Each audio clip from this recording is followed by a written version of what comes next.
esta próxima semana. Vamos a hablar con Javier Vega de Seoane, el presidente del Círculo Empresarial. Desde luego, si hay algún aspecto que haya despertado a mucha gente de su posible, entre comillas, letargo en cuanto a la opinión o las ideas de los independentistas de que no iba a suceder absolutamente nada si se llegaba a ese efecto, ha sido la economía. Señor Vega de Seoane, muy buenos días. Buenos días, Matías. Bueno, sigue constante el goteo de abandono de empresas de Cataluña. El escenario cada día es peor en esa cuestión. Pues sí, aparentemente parece que estamos ya a un ritmo de 30 empresas a la hora. Llevamos ya unas 1.200, aproximadamente el 85% de la capitalización bursátil de las empresas catalanas que cotizan en bolsa. Realmente es un desastre, ¿no? Nosotros realmente hace ya tiempo que veníamos prediciendo, veníamos avisando, como es natural, que lógicamente las empresas bastantes problemas tenemos, bastantes incertidumbres tenemos que asumir para que, claro, en un territorio donde no se respeta la ley, con el agravante de que precisamente quienes tienen que hacer cumplir la ley son los primeros que no la respetan, pues ya veníamos advirtiendo desde hace 2 años, que a mí se me criticó mucho por unas declaraciones que hice en este sentido, que claro, las empresas pues lógicamente no quieren estar en un territorio donde las reglas de juego pues no se cumplen, ¿no? Es que además recuerdo esas palabras y tengo que apuntarle como uno de los primeros que se atrevió a pronunciarse en ese sentido. Pero hace un par de días el señor Junqueras relativizaba todo ese posible daño diciendo que sí, unas empresas son las que se van, 1000 y pico, pero hay 200.000 más que se quedan. Hay un cierto peligro entre distinguir las que se van con las que se quedan. Y desde luego las que se van son las del IBEX. Bueno, yo tengo la sensación, aunque no tengo todavía el dato preciso, pero en orden de magnitud las empresas que se van suponen aproximadamente un 35% del PIB de Cataluña, ¿no? Entonces, claro, si decimos se van 1.200 empresas y hay 280.000, que es lo que ha dicho el señor Junqueras, pues parece que el porcentaje de lo que se va es poco. Pero realmente hablamos de un 35, un 40% del PIB, que parece que es mucho, ¿no? ¿Querías preguntar? Sí, ¿qué tal, Javier? Soy Euprepio, buenos días. Una pregunta quería hacerte. Hola, Euprepio, como presidente del Círculo de Empresarios. Yo estos días he hablado mucho del problema del llamamiento al boicot que se está haciendo desde hace tiempo en relación a las empresas catalanas, y advertido de lo peligroso que es, porque en el momento en el cual la crisis catalana lleva al empleo, nos encontraríamos realmente en una situación muy crítica.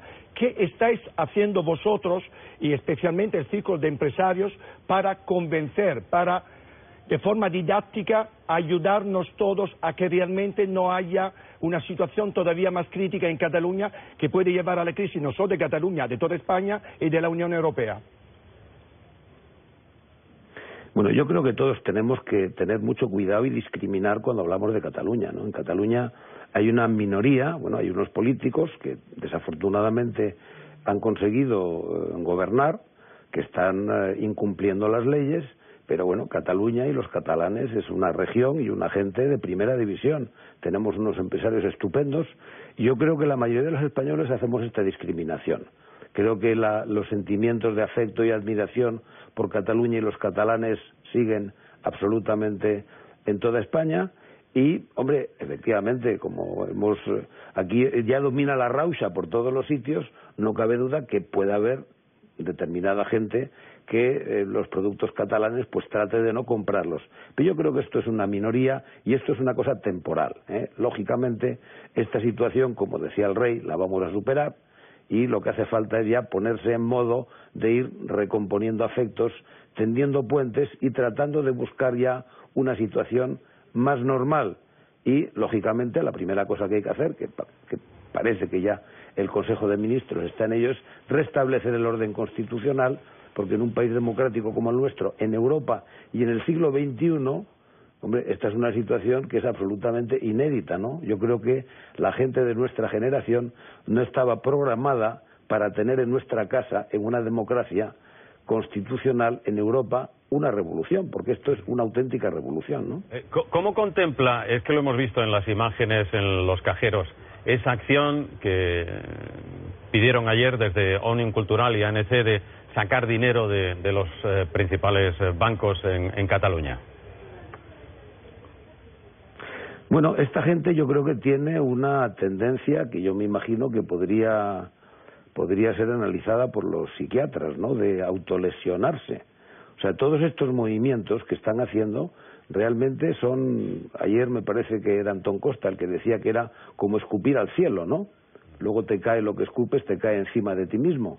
Entonces, creo que son actuaciones simbólicas, porque esta gente pues están, yo creo que muy concentrados en todo lo que es propaganda, ¿no? Entonces los símbolos que ellos creen que pueden tener un efecto en la población, efecto positivo para su proyecto, no les importan las consecuencias económicas. De la misma forma que antes decíamos lo de las empresas, que realmente es un desastre lo que está sucediendo y que si esto no se para, pasará como en Quebec, que estos movimientos de empresas al final serán estructurales y las empresas que se van no volverán. Y bueno, antes decían estos señores que no se iban a ir las empresas, que no se preocupasen, que Cataluña era un sitio fantástico, que todo el mundo se quedaría y que querrían ir más. Ahora cuando se van, pues le quitan importancia. En fin, yo no sé si es que están en una ensoñación o mienten sin parar, pero en fin, una de las dos. Tenemos también con nosotros a Daniel Lacalle, economista, columnista y colaborador en varios medios de comunicación. Bueno, no sé si has estado escuchando al señor Seoane. 30 empresas a la hora, ya llevamos casi 1.200 empresas, la fuga es masiva. ¿Qué escenario, cómo lo ve, cómo analiza usted desde el punto de vista económico esta salida masiva de empresas de Cataluña? Pues muy negativo porque claro, cuando hablamos, buenos días primero, cuando hablamos de salida de empresas, en algunos medios estoy viendo pues como si fuese una especie de juego de suma cero. No lo es. Estas empresas no solamente están tomando esta decisión de cambiar la sede, sino que también se está llevando a cabo, como probablemente confirmará a Javier, una congelación en proyectos de inversión, en proyectos en cuanto a contratación de personal, etcétera. Por supuesto, es una mala noticia, siempre es una mala noticia que una empresa se vea obligada a cambiar de sede por una circunstancia en la que se está metiendo a toda la economía en un entorno no de incertidumbre, sino de certidumbre de que los gobernantes de la red deciden qué leyes se cumplen y qué leyes se incumplen y por lo tanto introducen riesgo crediticio, riesgo jurídico y por supuesto empresarial e inversor. La inversión financiera directa extranjera ha caído más de un 10%, mientras en el resto del Estado crecía prácticamente la misma cifra. Eso no es una buena noticia en el último trimestre. Daniel, hablaba Javier del riesgo de que esa fuga de empresas finalmente, como ocurrió en Quebec, sea estructural. Junqueras quitaba importancia, hablaba de que era solo el cambio de sede social. ¿Crees que ese peligro está ahí, el de que finalmente esas empresas ya no vuelvan a Cataluña? Claramente. Mira, si en un país como Estados Unidos, donde no existe una crisis constitucional, las empresas que salieron durante la administración Obama por discrepancias con la política fiscal y económica de la administración hacia Canadá no han vuelto con la administración Trump todavía, imagínate si lo que hemos visto, por ejemplo, pues hablaba del ejemplo de Quebec. El ejemplo de Quebec ha sido muy evidente. Hoy en día, de los bancos que había en Quebec, solo queda uno. Yo creo que tenemos que darnos cuenta que cuando una empresa toma la decisión de cambiar la sede social, no es una cosa que decida en un momento por una cuestión específica. Es todo un proceso que ha llevado a la gota que colma el vaso, que les lleva a decir no merece la pena. Y además, para decidir revertir esa decisión, no solamente tiene que cambiar un catalizador político, una noticia pues como las que estamos viendo ahora, sino que lo que tiene que revertir es un escenario de inseguridad jurídica que ha estado aumentando y aumentando y aumentando hasta llegar, yo estaba la semana pasada en Inglaterra y la anterior en Estados Unidos, los norteamericanos, los británicos, están completamente aterrorizados cuando se leen los documentos de desconexión que hablan directamente de confiscación, de riesgo de impago, de supeditación de todo el ordenamiento jurídico a las decisiones políticas. Son documentos que son bombas nucleares. Claro, los que no se los habían leído no se daban cuenta de lo que estaba ocurriendo, ¿no? Daniel, ¿y puedes hacer una predicción? ¿Qué va a pasar? ¿Cuál va a ser la repercusión de una posible intervención? Parece casi completamente seguro que entre las medidas esté, por supuesto, Economía y Hacienda. ¿Qué puede pasar? ¿Va a seguir el éxodo de las empresas o se va a frenar o se va a ralentizar? Claro, hay tres escenarios, ¿no? Uno, por supuesto, que se pongan en marcha todas estas medidas y que se restaure completamente el ordenamiento jurídico y la seguridad. Eso tendría un efecto neutro. Es muy, muy difícil que una empresa que ha decidido cambiar su sede solamente por eso y con todos los demás factores manteniéndose, decida volver, ¿no?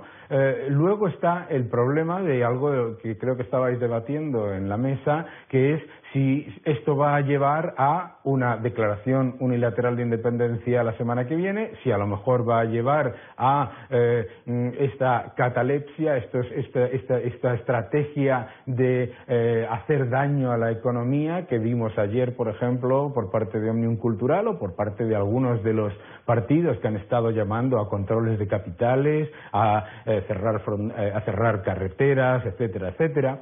Entonces, obviamente, eso sería negativo. Desafortunadamente, y yo siempre intento ver el lado más positivo, a mí me da la sensación que por lo menos a corto plazo estamos hablando de una situación que será o neutral o negativa. Muchísimas gracias, Daniel.